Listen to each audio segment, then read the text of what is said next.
बिस्मिल्लाहिर्रहमानिर्रहीम। अस्सलाम वालेकुम दोस्तों, मैं हूं नदीमुल हसन और आज मैं हाज़िर हूं आप लोगों के लिए एक ब्रांड न्यू वीडियो के साथ।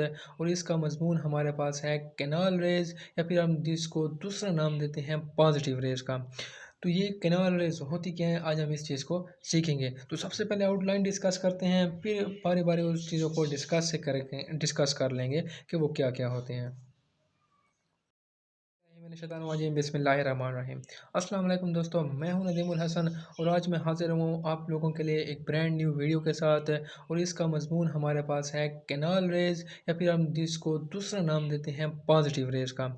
तो ये कैनाल रेज़ होती क्या है, आज हम इस चीज़ को सीखेंगे। तो सबसे पहले डिस्कस करते हैं आउटलाइन को, फिर उस आउटलाइन को हम नीचे बारी बारी डिस्कस कर लेंगे। तो सबसे पहली जो चीज़ हम इसके अंदर पढ़ेंगे कैनाल रेज़ के अंदर, वो ये होगी कि हमारे पास उसकी कंस्ट्रक्शन किस तरह होगी। मीन्स हमारे उसके अंदर जो एपरेटस यूज़ हुआ था, वो एपरेटस के अंदर कौन कौन सी चीज़ें इन्वॉल्व की गई थी। मीन्स सारा का सारा उसकी बनावट, स्ट्रक्चर, उसकी कंस्ट्रक्शंस, ठीक हो गया। फिर उस कंस्ट्रक्शन को देखते हुए एक्सपेरिमेंट किस तरह वर्क किया गया था, उस चीज़ को स्टडी करेंगे। देन हम देखेंगे कैनाल रेज़ की नेचर क्या होती है, और आगे हम पढ़ेंगे उसका रीज़न्स कि कैनाल रेज़ क्यों प्रोड्यूस होती है, या उसके लिए बेसिकली रीज़न क्या था, राइट। और आखिर में हम फिर उसके बाद हम उसकी प्रॉपर्टीज़ भी डिस्कस कर लेंगे कि किन किन प्रॉपर्टीज़ की वजह से इसको कैनाल रेज़ या पॉजिटिव रेज़ कहा गया था, और उसकी नेचर क्या होती है। हम डिस्कस कर लेंगे उनकी कुछ प्रॉपर्टीज़ को जो कि ख़ास हैं। तो वहीं आप इसको स्टार्ट करते हैं। तो ये हमारे पास उसका डायग्राम बना हुआ है। यहाँ पे हमारे पास एक ट्यूब है जिसको हम डिस्चार्ज ट्यूब का नाम देते हैं, और इस चीज़ को हमने कैथोड रे के अंदर भी डिस्कस किया हुआ है। ये वही ट्यूब है। क्या हुआ कि यहाँ पे हमने यूज़ किया है एक कैथोड, जिसको हमने कनेक्ट कर दिया नेगेटिव पोल के साथ, और इस साइड पे हमारे पास क्या है, पॉजिटिव, ठीक हो गया, जिसको हमने पॉजिटिव टर्मिनल बैटरी के साथ कनेक्ट कर दिया, जिसकी वोल्टेज हमारे पास अच्छी खासी मौजूद होती है, जो हमने कैथोड के अंदर भी डिस्कस किया था। अब हमने जो कैथोड रे के अंदर पहले डिस्कशन की थी, उसमें क्या देखा था कि जो ही हम बैटरी के साथ उसको कनेक्ट करते हैं, तो यहाँ से एक रेडिएशंस आती हैं जो कि यहाँ पे मौजूद सारे के सारे गैस पार्टिकल को क्या करती हैं, आयोनाइज करती हैं, ठीक है। और उस आयोनाइजेशन की वजह से क्या हो रहा था कि हमने कहा था कि ये जो रेज उसको आयोनाइज कर रही हैं, इनको हमने नाम दिया था कैथोड रेज। तो साइंटिस्ट ने जब इस कैथोड रेज को स्टडी कर रहे थे, तो उन्होंने इस कैथोड रेज के साथ साथ इस चीज़ को भी देखा कि कुछ रेडिएशन ऐसी भी थी जो इस साइड पे नहीं बल्कि इस साइड पे ग्लो पैदा कर रही थी। तो फिर उन्होंने उस चीज़ को स्टडी किया कि ये क्यों हो रहा है, कि हमें तो अब तक तो हमने ये स्टडी किया है कि ये नेगेटिव है और ये पॉजिटिव है, और कैथोड रे स्ट्रेट लाइन में मूव करती हैं, तो यहाँ से रिमूव हो रही थी तो वो सीधा इस साइड पे जाकर स्ट्राइक करे और ग्लो करे। यहाँ पे ऐसी कौन सी चीज़ है जो कि ग्लो पैदा कर रही है। तो उन्होंने स्टडी किया, उन्होंने ये शो किया, उन्होंने का रिज़ल्ट ये निकला कि यहाँ से हमारे पास कुछ रेडिएशन ऐसी भी होती हैं जो एनोड्स की तरफ से मूव करते हुए जाते हैं इस कैथोड की तरफ, और इससे ये जो हमारे पास सर्कल नहीं बने हुए छोटे छोटे से होल्स, इससे पास होता है और उसके बैक साइड पे जाके क्या करता है, स्ट्राइक करके ग्लो प्रोड्यूस करता है। और इस कैथोड को उन्होंने एक स्पेशल नाम दिया था, इसको कहते हैं प्रिफरेटेड कैथोड, क्योंकि इसके अंदर क्या प्रोड्यूस किया था, उन्होंने सर्कल्स प्रोड्यूस किए गए थे, जिनको हम कैनाल्स का नाम दे सकते हैं। चीज़ ये है कि ये कैनाल रेज प्रोड्यूस कैसे हो रही हैं इसके अंदर, तो उसके लिए रीज़न है। तो इसके लिए रीज़न हम ये डिस्कस कर सकते हैं कि ये हमारे पास एक गैस पार्टिकल है, सपोज कर लो, जो ही हमारे पास जो कैथोड रेज होती हैं,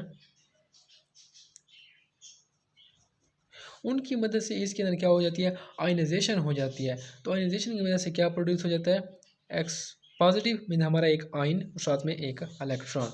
तो ये हमारे पास यूज़ हो रहा है किस चीज़ के लिए, कैथोड रे ट्यूब के अंदर, और प्रोड्यूस कर रहा है ग्लो। अब कैनाल रेज किस तरह प्रोड्यूस होती हैं, कैनाल रेज कुछ इस तरह प्रोड्यूस होती हैं कि अब ये जो हमारे पास पॉजिटिव चार्ज स्पीशी ठहरा हुआ है, ये मूव करता है किसकी तरफ, कैथोड की तरफ। यहाँ पे देखें, अगर यहाँ पे हमारे पास एक्स पार्टिकल था, उसके ऊपर कैथोड रेज हुई, और उसकी वजह से क्या प्रोड्यूस हो गया, एक्स प्लस प्लस इलेक्ट्रॉन।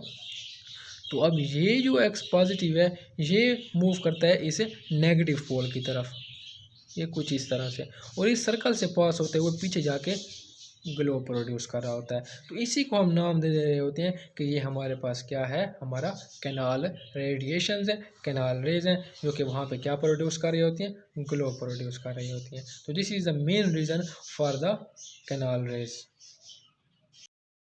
अगली चीज़ हमारे पास क्या है, उसकी नेचर। तो उसकी नेचर को अगर हम डिस्कस करें तो हमें पता है कि इसके ऊपर क्या है कि पॉजिटिव चार्ज स्पीशी है। तो इसी वजह से वो क्या होता है, मूव करता है टुवर्ड्स नेगेटिव पोल की तरफ, जो हमारे बैटरी के साथ कनेक्टेड था। तो इसी वजह से हम कह सकते हैं कि ये हमारे पास क्या है, पॉजिटिव होता है, जबकि जो हमारा जो कैथोड रे थी वो हमारे पास क्या थी, नेगेटिव थी, इसलिए वो एनोड की तरफ मूव करती थी। अगली चीज़ हमारे पास क्या है कि why called as canal rays, कि ये हमारे पास एक्चुअली अगर हम इनको देखें तो ये हमारे पास पॉजिटिव रेज हैं, इनको हम कैनाल रेज का क्यों नाम देते हैं। तो इसको कैनाल रेज का इसलिए नाम देते हैं कि हमने यूज़ किया को हम इसको यहाँ पे जो कैथोड इस्तेमाल कर रहे होते हैं वो हमारे पास पोर्स फॉर्म के अंदर होता है, मीन उसके अंदर सर्कल्स होते हैं, उसके अंदर स्पेसिस मौजूद होते हैं। इसको हमने नाम दिया था परफोरेटेड कैथोड का। अब यूँ ही कैनाल रेज आती हैं, मीन्स पॉजिटिव रेज आ रही है, तो वो सीधे आते हुए इन सर्कल से पास हो जाती है।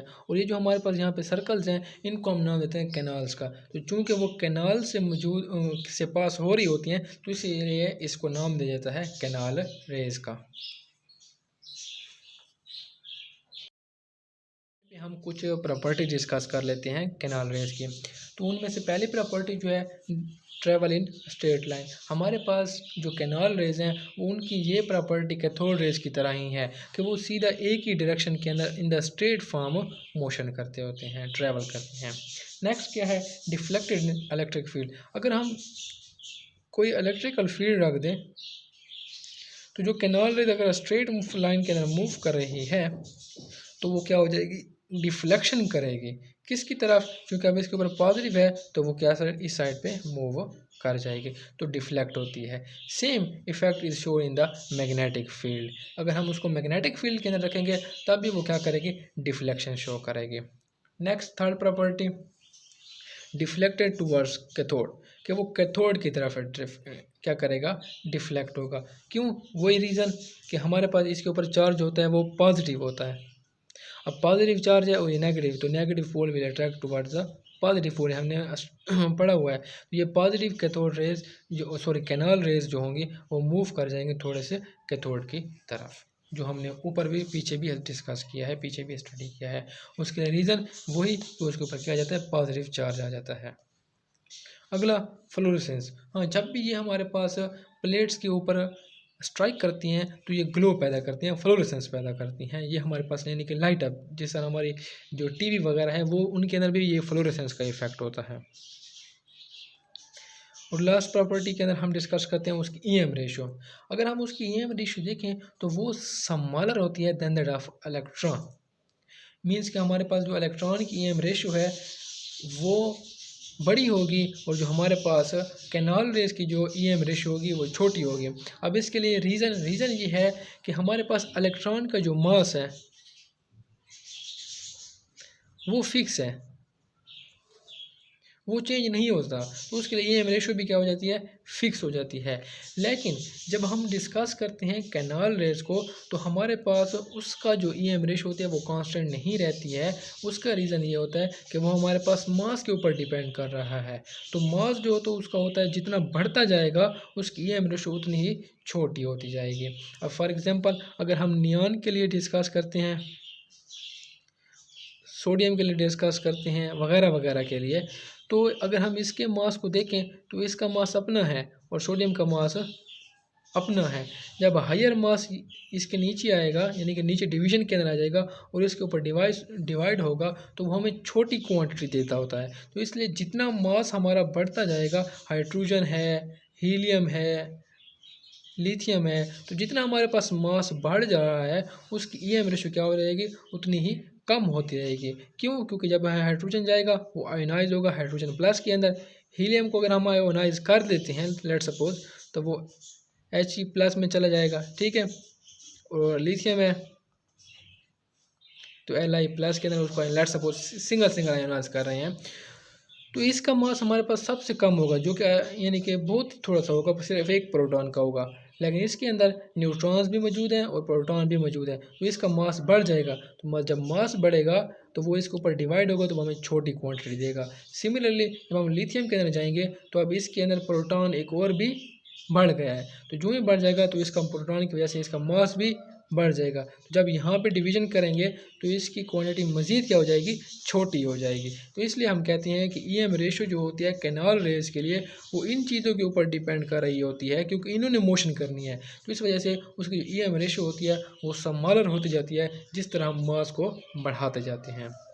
सो EM ratio of canal rays क्या हो जाएगी, डिपेंड करती है गैस के ऊपर कि हम हीलियम यूज़ कर रहे हैं, नियॉन यूज़ कर रहे हैं, कौन सी गैस इस्तेमाल कर रहे हैं। तो जितनी बड़ी गैस इस्तेमाल करेंगे मीन्स जिसका मास जितना ज़्यादा होता रहेगा उसकी ईएम रेशो उतनी ही थोड़ी होती रहेगी। आज का टॉपिक हमारा यहीं पे ख़त्म होता है दोस्तों। इंशाल्लाह दोबारा मुलाकात होगी एक नए टॉपिक के साथ, एक नई वीडियो के साथ। तब तक के लिए अपनी दुआओं में याद रखें। अस्सलाम वालेकुम।